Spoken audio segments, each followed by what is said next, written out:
FPS yani frame per second.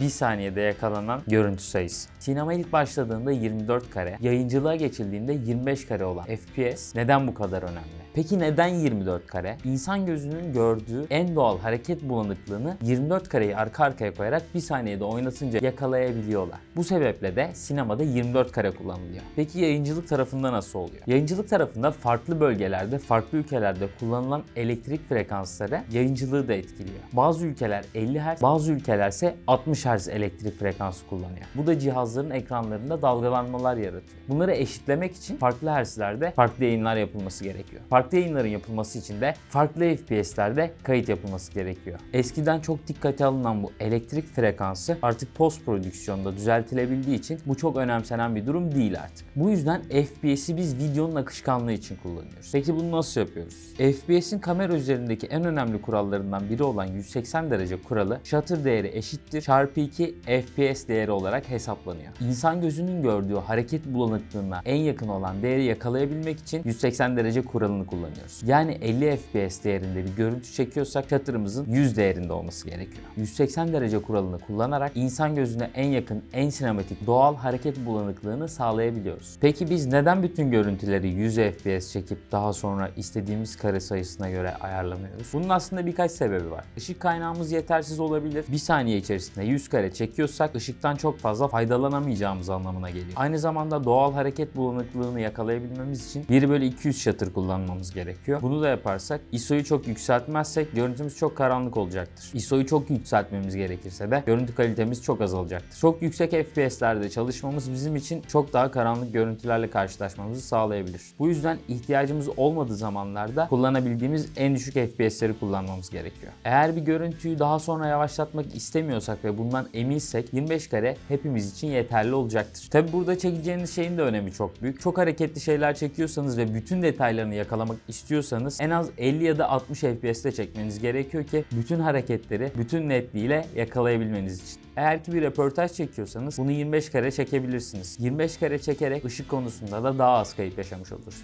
Özellikle sonrasında yavaşlatacağımızdan emin olduğumuz görüntüleri 120 karede çekebiliriz. 120 FPS'te çektiğimiz görüntüleri de kurgu aşamasında %25 hızla yani 1/4 hız oranında oynatabiliriz. %25 hız oranında oynattığımız zaman 120 karenin sadece 30 karesini bir saniyede oynatmış olacağız. Bir saniyede oynattığımız kare sayısı 25 karenin altına düşmediği sürece yavaşlatabiliriz. Burada bahsetmek istediğim diğer bir konu da 24 ve 25 FPS değerleri. 24 ve 25 FPS değerleri sinema tarafında kullanılan FPS değerleri olmakla beraber doğal kare hızları anlamına geliyor. Eğer çektiğiniz görüntülerde gerçek zamanlı ses ya da diyalog varsa 24 ya da 25 FPS değerlerini kullanmak zorundasınız. Çünkü farklı FPS değerlerinde senkronizasyon sorunları yaşanabiliyor. Bugün size frame per second yani FPS değeriyle alakalı bilmeniz gerekenleri anlattım. Bu konu hakkında sorularınız varsa yorumlara yazabilirsiniz. Bir sonraki videoda görüşmek üzere.